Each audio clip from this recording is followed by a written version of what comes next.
Welcome back to the Deep Dive, everybody. Today we're going to be looking at something really interesting, a paper that a few of you actually sent our way. Oh, cool. Yeah, it's titled Perplexity Trap.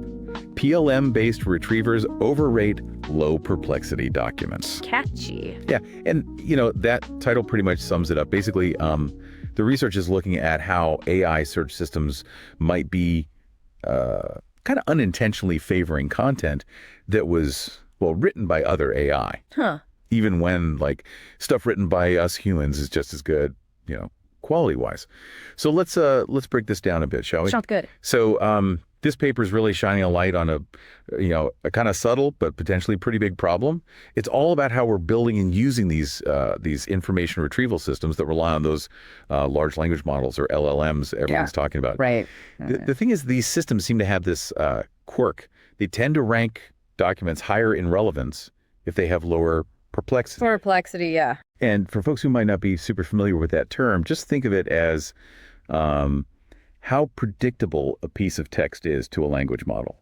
Like if the model can easily guess what the next word's going to be, the perplexity is low. Makes sense. Yeah. So here's where it gets really interesting. The paper's basically saying that our current retrieval systems, the ones we use every day, are kind of using this predictability as a major signal for how relevant a document actually is. So it's not really judging the content itself, but more like how predictable it is. Exactly. It's like it's almost like the AI is saying, hey, this sounds like something I would write, so it's got to be good. Yeah, I see the problem there. So does the paper dig into why this is happening? Like, what's the mechanism behind this whole perplexity trap? They do.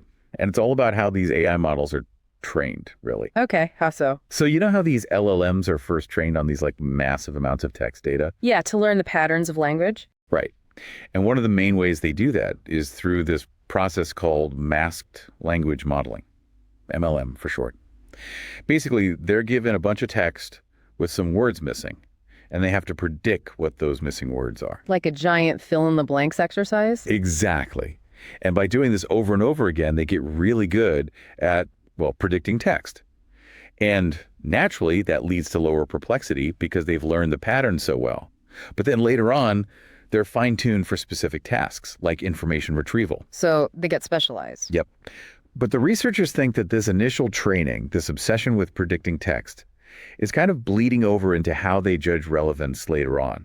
Like they've become so good at recognizing predictable patterns that they unintentionally equate that predictability with quality when they're searching for information. So it's like they're using the wrong tool for the job, even though it worked great for a different task. Yeah, it's like using a hammer to screw in a screw. It might work, but it's not ideal. And to really test this idea, they did some clever experiments. They had LLMs rewrite some human-written documents. Oh, interesting. So they're pitting AI writing against human writing. Well, not exactly. They were controlling for meaning. Like, they made sure the rewritten versions conveyed the same information as the original human-written ones, but they tweaked this thing called sampling temperature. Sampling temperature. Yeah, it's a parameter that affects how creative or how random the LLM's output is. Higher temperature, more randomness. Lower temperature, more predictable. So they created different versions of the same content, some more predictable, some less so, but all with basically the same meaning. Exactly. And then they fed all these versions to different PLM-based retrieval systems. To see how they ranked them. Yep. And the results were pretty clear. They found a really strong negative correlation between the perplexity of those rewritten documents and the relevance scores the systems assigned to them. So the lower the perplexity, the higher the ranking. Right. But, correlation doesn't equal causation, right? So they needed to figure out if the lower perplexity was actually causing the higher rankings or if it was just a coincidence. So how did they go about doing that? Well, they got into some pretty heavy statistical analysis. They built this whole causal model, looking at how the source of the document, human or LLM, the perplexity and the actual meaning of the content all interact. Okay, I'm following so far. And they use this technique called two-stage least squares regression, which is a way to isolate the effect of one variable when you have a bunch of other variables that are all jumbled up together. Okay, so like trying to figure out if sugar is really making a cake sweeter when you also have flour and eggs in the mix? Exactly. And they use the source of the document, whether it was human written or LLM written, as their instrumental variable. So something that strongly affects the perplexity, but shouldn't directly affect how relevant the information itself is. Right. And their analysis across different retrieval models showed that there was indeed a statistically significant negative causal effect of perplexity on the relevance scores. So the lower perplexity of the LLM-generated content was actually causing it to be ranked higher, even if the information itself wasn't any better. Exactly. It was like the systems were getting tricked by the predictability of the text. And that brings us to the next big question. Yeah. Why is this happening at a deeper theoretical level? Yeah, like why are these systems falling for this trap? Well, the paper digs into the math, and it suggests that this bias is coming from this kind of overlap in how the models are trained. Remember how they're first trained on this massive amount of text data for MLM predicting missing words? Yeah. Well, it turns out that the features that make a model really good at predicting those missing words, achieving that low perplexity, are also the features that make it sensitive to perplexity when it's trying to find relevant information later on. It's like They've over-specialized in one area and it's hindering them in another. yes, exactly. And they have some theorems and corollaries in the paper that really get into the nitty-gritty of this relationship, showing how this happens mathematically. They even illustrate this trade-off where improving a model's language abilities can actually make it more vulnerable to this perplexity bias. Wow. So making them better at language can actually make them worse at judging relevance. In this specific way, yeah. It's pretty counterintuitive. But the good news is the paper doesn't just leave us with this problem.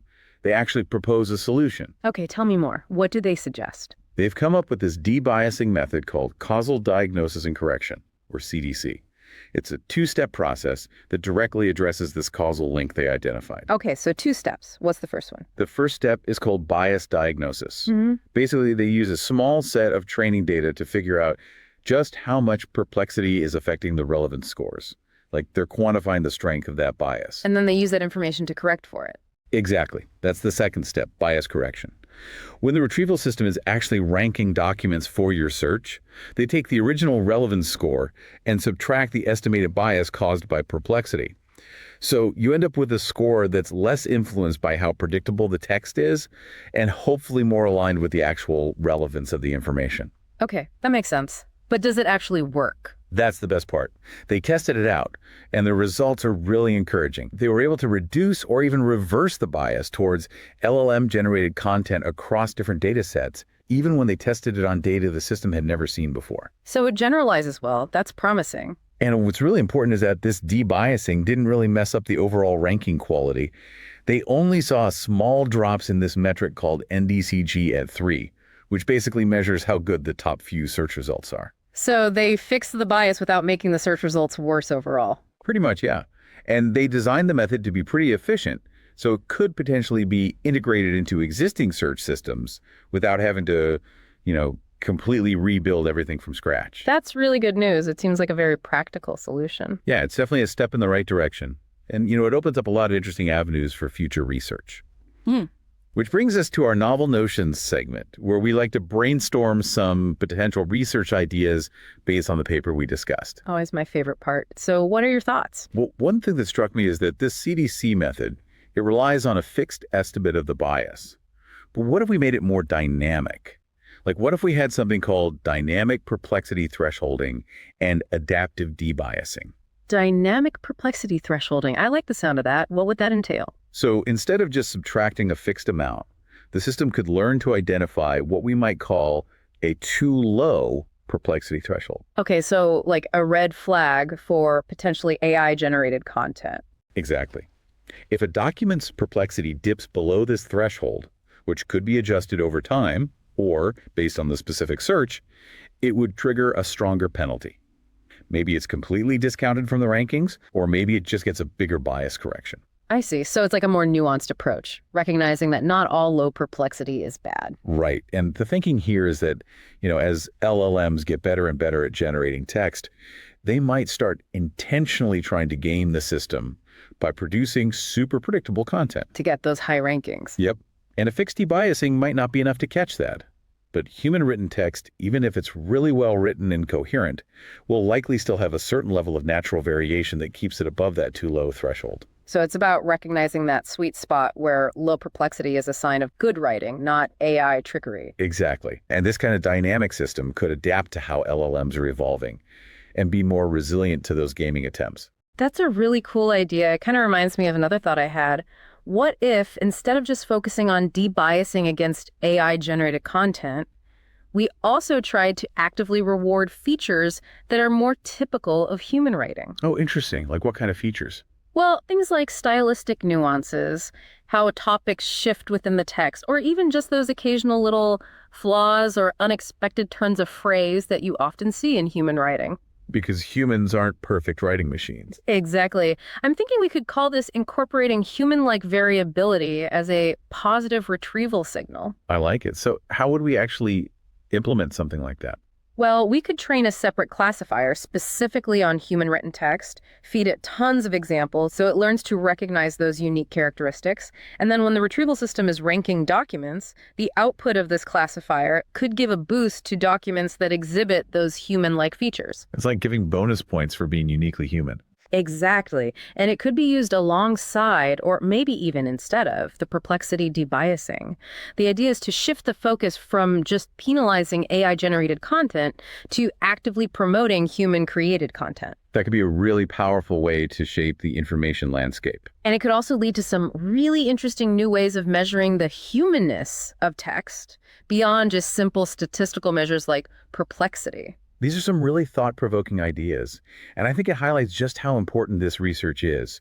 As AI-generated content becomes more and more prevalent, we need to be really careful about how our systems are ranking and filtering information. Absolutely. We don't want to end up in a world where the most predictable, most AI-like content rises to the top just because of some statistical quirk. Right, and this paper has given us a great starting point for understanding and addressing this perplexity trap. And for anyone who wants to dive deeper into the technical details, we've got a link to the full paper in the show notes. It's definitely worth checking out if you're interested in the inner workings of these AI systems. Well, that's about it for today's deep dive. Thanks for joining us. And keep those research ideas flowing. Who knows, maybe one of our listeners will be the one to crack the code on truly human-like AI. Until next time.